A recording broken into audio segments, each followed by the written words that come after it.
So ang sinampang kaso sa akin ay violation against women. So babae pala to. Sabi kasi ng ibang nagko-comment, bakla daw yan eh. Halan, no? So gagana lamang ang kasong ito kapag merong rape threats or pagbabanta ng rape. So meron nga bang pagbabanta ng rape? Ang sagot dyan ay wala. Kasi sabi ko sa statement ko, sana rapein ang babaeng ito ng mga adik, no? Sim lang siya na sana ma-rape ka ng mga adik. Oh, doon pa lang sa words na sana, wala na kaagad pagbabanta doon. O di ba? Kasi merong sana. O di ba? Assuming lang talaga yung babaeng ito, akala niya merong magbabanta sa kanya mag-rape. Sino magbabanta sa iyo ng rape? Sa itsura mo na yan, may mangre-rape sa iyo? Assuming! Sabi nga ng mga nagko-comment, sos, kahit adik takot sa iyo mag-rape kasi ikaw yung tagapagtanggol ng mga adik eh. Guys, diba? Narinig nyo yung mga sinabi nitong kutong lupa na to. Diba? Ano siya? Kumbaga, alam niya sa sarili niya na ano eh. Kumbaga, takot na siya. Natatakot siya. Kaya nag-e-explain dyan sa YouTube. Oo. So, alam mo, Super DM, ang gawin mo na lang siguro, maghanda-handa ka na. Kasi si General Torre yung nilapitan ni Mima Alicia. At sigurado ako si General Torre din yung dadampot sa'yo. Kasi kinasuhan ka na. Meron na. May kaso ka na. Hindi ka naman lawyer para mag-explain dyan sa YouTube. Ha? Sana. Sabi mo, sana. Pero, may pag-utos. Inutusan mo yung mga adik. Bakit? Meron ka bang kilalang mga adik? Tanong ko lang. Diba? Sabi nyo, kalaban nyo yung mga adik. Yung pala, kakampi nyo. Diba? Huwag ka na magpalusot, Super DM. Ano ka na dito eh? Kumbaga, bistado ka na eh. Diba? Nanginginig na yung itlog mo eh. Ha? Ito, no? Bigyan po natin ito ng reaksyon itong kutong lupa na to, mga pre. Kasi grabe. Grabe yung katangahan. No? Overload talaga, mga pre. At ang ginawa niya dito, nag-ala abogado siya dito. Explain pa. Explain pa more. Doon mo na sa korte yan i-explain. Huwag dyan sa YouTube. Yan po yung bibigyan natin ng reaction ngayon, mga pre. Etong Super DM na to. Pero syempre, bago po tayo tuloy-tuloy sa ating reaction ngayon, ayan meron po tayong dito, meron po tayong YouTube channel. Ayan Ballpoint Man 2.0. Huwag niyo pong kalimutang i-follow yung ating Facebook page. And syempre, may Timbirador po tayo. Ayan at yun na nga, mga pre. Sa hindi pa nakasubscribe sa ating YouTube channel, libre pong mag-subscribe. Ayan sa mga mag-like, share, and subscribe. At salamat po sa mga bago po nating bago po nating subscribers. O, diba? So, ayan mga pre. Bigyan po muna natin ng reaksyon itong si Amy Marcos. Ang kapal ng mukha eh. Diba? Pakinggan nyo po itong kanyang sasabihin dito. Grabe talaga. Dinamay pa yung Diyos. Eto, pakinggan nyo. Haplusin nawa ninyo ang puso ng aking kapatid. So, pinagdasal niya si PBBM, haplusin daw ng Panginoon yung puso ng kanyang kapatid. Tingnan mo, pati Panginoon dinadamay mo, Amy Marcos. Nagdadasal ka na nga lang, binabasa mo pa. Ang totoong pagdadasal, Amy Marcos, pupunta ka sa sulok ng kwarto mo, doon ka magdadasal. Sarado mo yung kwarto mo, magdasal ka, Amy. Pagdasal mo si PBBM kung talagang gusto mong magdasal Pero kung pakitang tao ka lang, nadasal-dasal ka dyan kuno, may script ka naman, teka lang, nagdadasal ka nga ba talaga? Bakit yung pagdadasal binabasa? Dapat galing sa puso mo yan. Hindi na nakasulat pa. Diba? Amy, tingnan yung mata ni Amy. Binabasa niya po yung kanyang dasal. Balik natin Haplusin nawa ninyo ang puso ng aking kapatid. Basa. Ang Pangulo. Sa next page po. Next page. Kaboba pala nitong senadora na to. Pati pagdadasal na nga lang, may script pa. Pasensya na, yun ang tingin ko sa Amy. So, hindi ka nararapat dyan. Lumayas ka dyan. Wag iboto yan. Lagapak ka talaga, Amy. Walang boboto sa'yo, maniwala ka. Maniwala ka sa akin. Nakita ko sa bulang kristal na lalangawin ka. Nakita ko yan sa ulo ng mga kalbo. sorry. Ulo ng mga kalbo tuloy. Sa bulang, kristal. ng Pilipinas. Buksan po ninyo ang kanyang mga mata at bigyan niyo siya ng kaliwanagan ng pag-iisip. Sana nga ikaw yung bigyan ng kaliwanagan ng pag-iisip. At sana nga buksan yung mata mo, Aimee. Kasi yung sinasamahan mo ngayon, anak ng demonyo. So, nagpaampung ka rin sa anak ng demonyo. Tama, Aimee? Tama? Dapat buksan yung puso't isipan mo. Mag-isip ka kung may isip ka. Baka wala.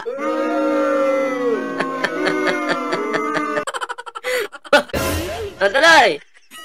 Gisingin niyo po siya at ilayo sa mga demonyo. Oo, tingin sa papel. Makakalimutan mo yung binabasa mo.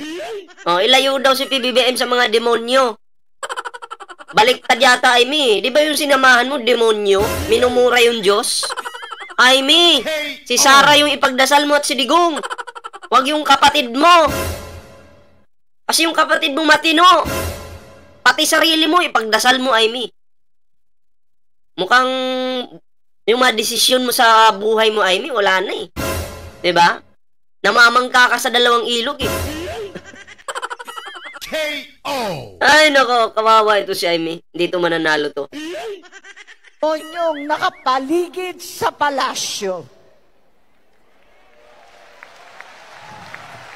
Ipaalala ninyo sa kanya ang pangarap ng aming Ama para sa ating bayan. Anong pangarap ni Marcos Sr. para sa ating bayan?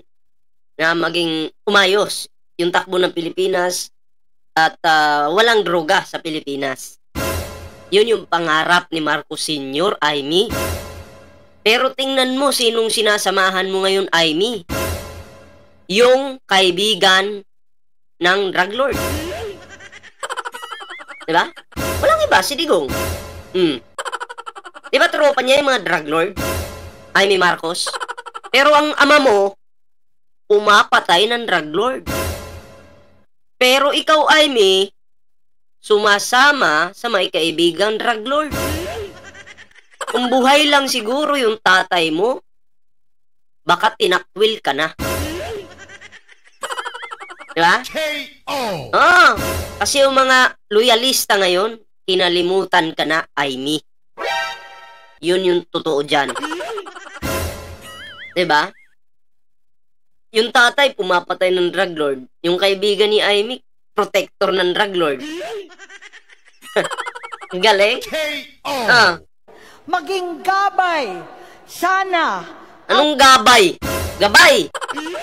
Yan tayo eh. Sobrahan na sa kakabasa ng script. Alam mo, dapat pag senador ka, matalas yung utak mo. Kaya mo mag-memorize. Diba? Hindi yung nagbabasa ka. Okay lang naman sana kung hindi. Ito kasi dasal to eh. Pinagdadasal niya pero yung dasal nakasulat. Tama ba yun? Okay lang sana kung ibang magi-speech ka dyan, kailangan mo talaga ng mga babasahin mo kasi pagkahaba-haba niyan eh. Pero kung dasal lang, dapat nasa puso at isipan mo yan, Aimee. Hindi binabasa yan. Nako. Ang kasaysayang humubog sa aming pamilya. Napakinggan niya ang sumamo ng nakararami. Huwag buyuin ang mga nagtiwala. Huwag saya. Nabulol na. Tangin ang pagkakataon. Huwag na huwag ipaubaya ang bayan sa mga sakim at uhaw sa posisyon. At sa tingnan mo to si Aimee. Uhaw na uhaw po sa posisyon. Ha? Sino nga yung gumastos ng malaki? Sa campaign rally. Mga campaign rally na ginagawa. Unang-una si Villar, bilyon. No, si Aimee, bilyon. Tapos sabi ni Aimee, gutom daw yung mga Pilipino. Eh kung yung bilyon na yan ay ni Marcos, pinakain mo sa mahihirap, maganda pa sana. Eh wala eh.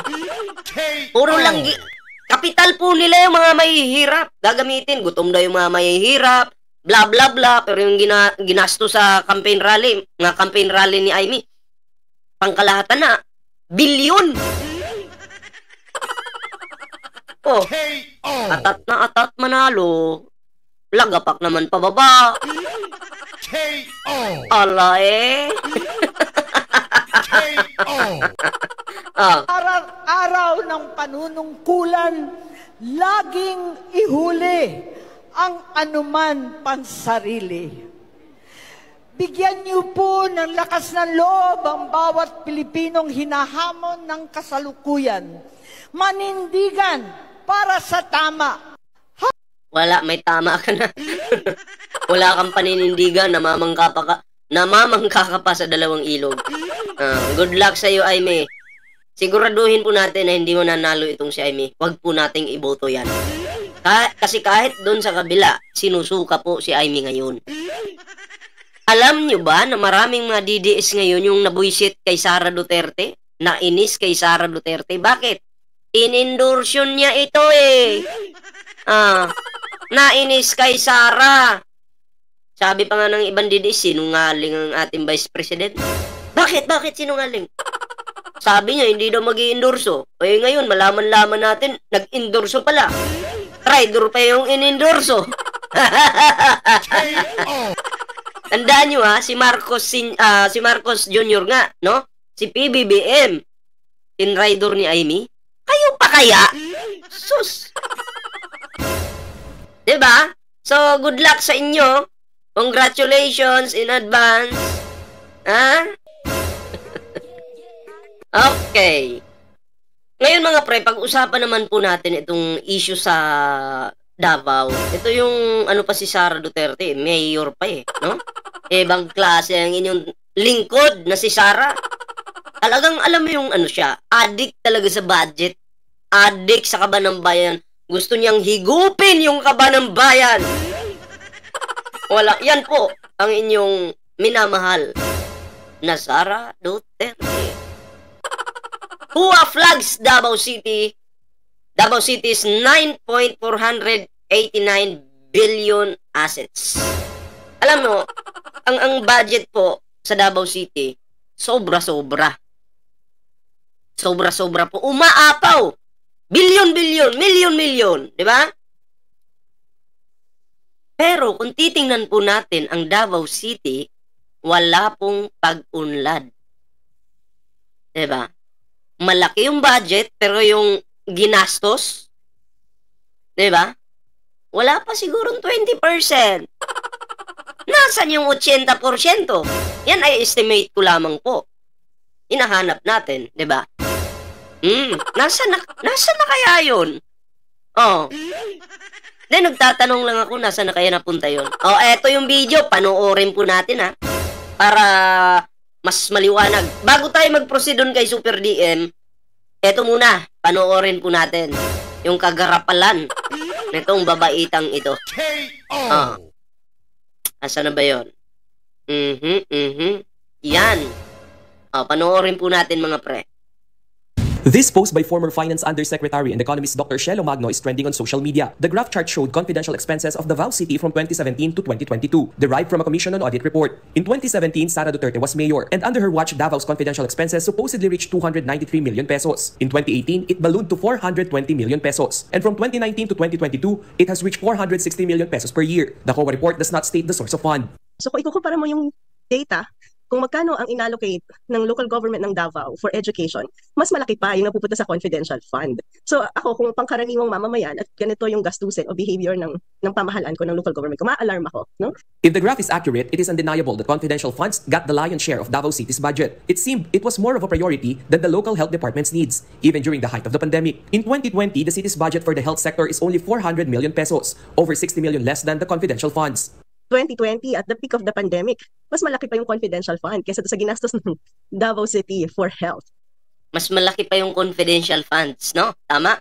Kumpara doon sa ginastos.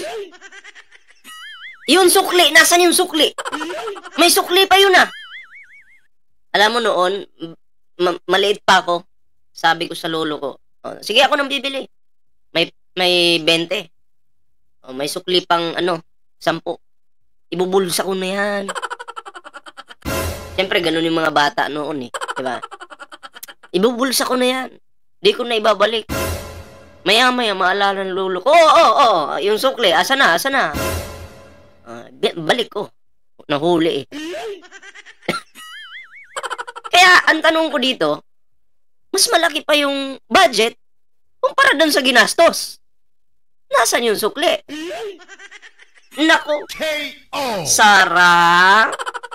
Ay. Asan yung sukli? Naghahanap yung may-ari ng pera. Sino? Taong bayan. Ah. Na tumaas lang to noong 2021 and 2022, which I guess nag-adjust na sila in terms of pandemic spending. ACT Teachers Representative Franz Castro urges COA to investigate the city's humongous fund. Kinukwenta-kwenta ko nga ng mga 1.2 million a day. Yung grabe, no? 1.2 million pesos a day ini-spend for confidential expenses. So, tingin ko ay masyadong malaki ito for confidential expenses. Kalain mo yun? 1.2 million araw-araw? Pero barya lang yun. Pero yung sukli, nasaan? Sabi ko nga sa inyo, kasi Davao, malawak-lawak din yung Davao na yan eh. 1.2 million pesos a day. Malaki na yun para sa atin. 'Di ba? Pero Davao City yan. 1.2 million pesos kada araw. Sasapat ba yan? Dapat nga siguro, mas malaki pa yung gastusin. Kaya nga lang, baka kinukontrol. Baka kinukontrol kasi may kilala akong nangungupit eh. Ito lang yung gastusin ko ngayon. Itong pambili ng Red Horse, dapat 2, isa na lang yung ibili ko. Upitin ko na yung iba. Yeah! Ay, naku po. Grabe talaga itong... Tingnan nyo to dito. Ito. Financial fund kaysa sa ginastos ng... Ito yan. Mas malaki pa yung confidential fund kaysa sa ginastos ng Davao City for health. Nakuha niyo yung punto ko. 1.2 million. Okay? Mas malaki yung budget, mas kaunti yung ginastos. Nasaan yung sukli? Ibang klase din itong Sara Duterte na to, no? Kasi alam mo yung addictus po siya pagdating sa budget talaga. Ihigupin niya lahat ito para mabusog. Diba? Hindi naman po siya ipa-flag ng COA kung walang anomalya eh. Ha? K.O. Sara! Grabe, no? Yung mga Pilipino, sige, bayad ng tax. Akala nila para sa bansa, yung pala, nandun lang sa isang tao. So, ayun mga pre, no? Move tayo dito kay Move po tayo dito kay Super DM. Bigyan po natin ito ng reaction mga pre. Etong kanyang... makukulong na eh. Ayan. Panoorin po natin yung video. Kasi 3 weeks na tayo hindi naka-upload sa YouTube. Kasi natakot ka. Kasi sinampahan ka ng kaso. Oo, kasi pagkakaalam ko, lahat ng sasabihin mo ay magagamit din yan laban sa'yo. Pero ang pagkakamali mo ngayon, nag-content ka pa rin. Di mapigilan, ano? Tuloy natin. Sige lang, gawin mo lang yung gusto mo. At, malapit ka na. Marami pala ang umiiyak dahil makukulong na daw ako. Meron daw nagkakaso. Huwag kayo umiyak, guys. Hindi daw, totoo. Totoo yung kaso. Kami mismo, sumama doon, sinamahan namin si Mima Alicia kay General Torre para sampahan ka ng kaso. Nandun kami at ikaw yung priority. Tuloy natin. Is huwag kayong mag-alala kasi hindi ako makukulong. So, Oh. anong kaso? Batas ka ba para sabihin mong hindi ka makukulong? Ha? Judge ka ba? Para sabihin mong hindi ka makukulong? Upal to ah. Sige, tuloy natin. Wala dito, ito yung Alicia. So, hindi ko na lang sasabihin yung kanyang YouTube channel kasi baka sumikat siya. Kaya hindi ko Baka sumikat? Teka lang. Teka lang, sino bang sikat sa inyo? Sikat ka ba? Hindi ka nga kilala eh. Eh ba? Yan ba yung sikat? Nagbablog sa tabi-tabi ng damo? Okay nang inang walang sariling studio.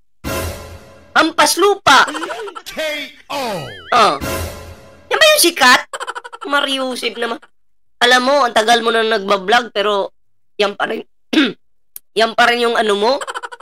Background? Kagubatan? Puta. Oh. ko na din ilalagay yung picture niya dito kasi yung YouTube ko, mahaluan ng pangit imbis na ang makita lang dito. Buti na rin, hindi mo ilagay yung muka ni Mima Alicia dyan kasi baka mahaluan pa ng maganda yung pangit mong YouTube. Ha? Huwag mong babalik ta rin. Tamo yung ilong mo. Yung ilong mo na lang. Parang hihigop ng tubig? Hihigupin mo yung tubig? Grabing butas ng ilong yan. Uy, parituki ka na. Lightan ba? Sige, maglightan tayo dito. Hindi. Ang mga DDS talaga, no? Hindi marunong, mag-focus dun sa issue. Yung ginagawa nila, panlalait. Pag alam nilang talo sila, lalaitin ka. Ang bobobo. Tuloy. Dito po, maluan ng pangit, no? So, ang sinampang kaso sa akin ay violation against women. So, babae pala to. Sabi kasi ng ibang nagko-comment, bakla daw yan eh, no? So, gagana lamang ang kasong ito kapag merong Not many wait lang. Archer. Do you know why? That's because she only has a single attack at the start. Okay nang ina mo kang ads ka. Yan, tuloy natin. Kapag merong rape threats or pagbabanta ng rape. So, meron nga bang pagbabanta ng rape? Meron! Tuloy. Ang sagot dyan ay wala. Kasi sabi ko sa statement Judge ka na pala. Sabagay. Tanga ka kasi. ko, sana rapin ang babaeng ito ng mga adik. Nananawagan kay. May nakalagay dun. Nananawagan ako sa mga adik. Ba't di mo kumplituhin yung sinasabi mo? Kumplituhin mo naman yun. Ang sabi mo, nananawagan ako sa mga adik na sana rapin ito. Itong babaeng ito. Bakit di mo sinali sa content mo yung sana? Dapat sinali mo. Diba? Ba't tumatagos yung kamay ko? Teka lang. Tumatagos. Oo nga pala, naka-green screen pala ako. Tapos yung background mo, kagubatan, green. Ba't di mo sinali dyan? Yung sinasabi mong, nananawagan ako. May panawagan kasi doon eh. Paano na yun? Nananawagan ako na sana ripin na yan. Ripin nyo yan. Diba? Tuloy natin. No, sim lang siya na sana marip ka ng mga adik. Doon pa lang. Ito. Wait lang ha. So, ito mga pre, panoorin po natin yung video ha. Yung eksaktong sinabi niya dito. Okay? Panoorin po natin ito. Ito. Yan. Panoorin po natin ha. Ang huling silip ng Diablo, mga minamahal. Baka bukas ang bansang Pilipinas ay maging malamig na din kasi nakalis na yung satanic. Yun lang. Grabe kasi mga sartong tao na to no? Napikon tuloy si DM. Ito na. Ito yung sinabi ni Super DM. Nananawagan ako sa lahat ng mga adik. Nananawagan kay. Nananawagan kay. Pag nanawagan ka, gusto mo silang utusan. Diba? Nanawagan kay. Nananawagan ka. Super DM. Paano na yan? Diba? Todas ka ngayon. Kasi ang sabi mo dito, anong sabi mo dito? Wait lang. Ito. Anong sabi mo dito? So meron nga bang pagbabanta ng rape? Ang sagot dyan ay wala. Kasi sabi ko sa statement ko, sana rapin ang babaeng ito ng mga adik, no? Sabi mo yan dyan. Inalis mo yung nananawagan ka. Ha? Inalis mo. Bakit mo inalis? Dapat pinanindigan mo na yun. Sinali mo na dapat sa content mo. Nananawagan ako. Ito yung Super DM, ito yun oh. Ito yung video na yun oh. Ayan oh. Yan. Play natin ang buo. Play natin ang buo. Yan. Yun lang. Nananawagan ako sa lahat ng mga adik na sana ripin nyo ang babaeng ito. Bahala na kung giulod ang yang bilat basta kay ripan ninyo. Ano na yan? Doon ka sumablay. Doon kasi sumablay na kuto ka. Kasi sabi mo, nananawagan ako. Paano na yan? May makukulong. Kasi ako po, sasamahan ko po ito sama-sama kami po. Pag nagkaroon po ng hearing, nandun po kami. Gusto naming makita ang hampas lupa na to. Itong hampas lupa na to, gusto po naming makita. Fake note. Hindi aarigluhin to. Siyempre, babae yun eh. Binaboy-baboy mo yung babae. 'Di ba? Pinapahiya mo. Tama ba yun? Tapos, madadala lang ng isang suri? Pwede naman, patawarin ka niya, pero tuloy pa rin yung kaso. Tuloy natin. Saan na ba yun? Dito tayo, sa video na to. Okay. Lang siya na sana marip ka ng mga adik. Doon pa lang sa nag-i-explain. Kinakabahan na si itong kulangot na to. Words na sana, wala na kaagad pagbabanta doon. Di ba kasi merong sana. Diba? Sana. Asan na yung nanawagan ka? Asan? Andiyan ba? Wala, di mo sinali. KO! Wala. Binubuhan mo eh. Masyado mong binubuhan. Di ka nag-isip. Ba? Assuming lang talaga yung babaeng ito, akala niya merong magbabanta sa kanya mag-rep. Sino magbabanta sa'yo ng rep? Sa itsura mo na yan, may mang-rep sa'yo. Sa itsura mo na yan, papatulang ka ni Ivana Alawi. Na palaging yung sarili mo, dinidikit mo doon sa tao na yun. Sa itsura mong yan, papatulang ka. Isupot ka pa nga yata eh. Sa itsura mong yan, kapangit mo. Sa kapangit mo na eh. Sus Mariusip naman. Assuming, sabi nga ng mga nagko-comment, sos kahit adik takot sa'yo mag-rep kasi ikaw yung tagapagtanggol ng mga adik eh. Dahil sinabi ko na sana ripin siya ng mga adik, doon pa lang sa words na sana, wala nang pagbabanta. Pero nanawagan ka. Wala. Hindi niya masabi sa kanyang content yung pananawagan niya eh. Nanawagan ka eh. Kaya ang gagawin natin, yung final niya na kaso, sabi nga ni Tatay Digong, iilo na lang ako sa lubot. Kung sa Tagalog pa, yung final niya na kaso, pag nagdumi ako, ipunas ko na lang sa puwet. Alam ni Alicia. Ayan, General Torre. Yung kinaso daw sa kanya, ipupunas niya daw sa puwet. Yung sabpina na ipapadala, ipupunas lang daw sa puwet. Si Digo nga. Hindi umubra kay General Torre. Ikaw pa kaya? KO!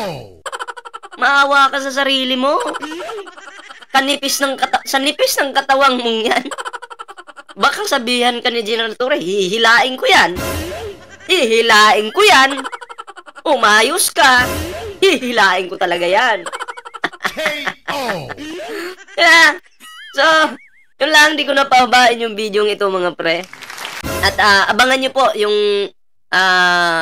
kahihinatnan kung saan man mabubulok itong tao na to. Sige, bawal pa namang mag-vlog sa kulungan. Congrats in advance, ha? Congratulations, ha? Kasi makakatanggap ka ng love letter. Galing kay... pagbasa mo siguro. Putangin na mo. Sige, iilo mo. Iilo mo. Kapag hindi ka nagpakita sa patawag sa'yo, mas mapapalala. Mawawaran ka na. Yabang! Grabe. Anyway, mga pre, yun na po muna yung ating video. Pero syempre, bago po tayo magtapos sa ating video ngayon, meron po tayong Facebook page, Ballpoint Man 2.0. Huwag niyo pong kalimutang i-follow yung ating mga social media accounts. May Timberador din po tayo, mga pre. Syempre, no? Sa hindi pa nakasubscribe sa ating YouTube channel, huwag kalimutang mag-like, share, and subscribe para naman maging updated ka sa lahat ng mga uploads natin. And syempre, pasalamatan ko lang din po yung mga bago nating bago nating subscribers. Maraming salamat po sa inyong suporta. Kita-kits sa susunod na video.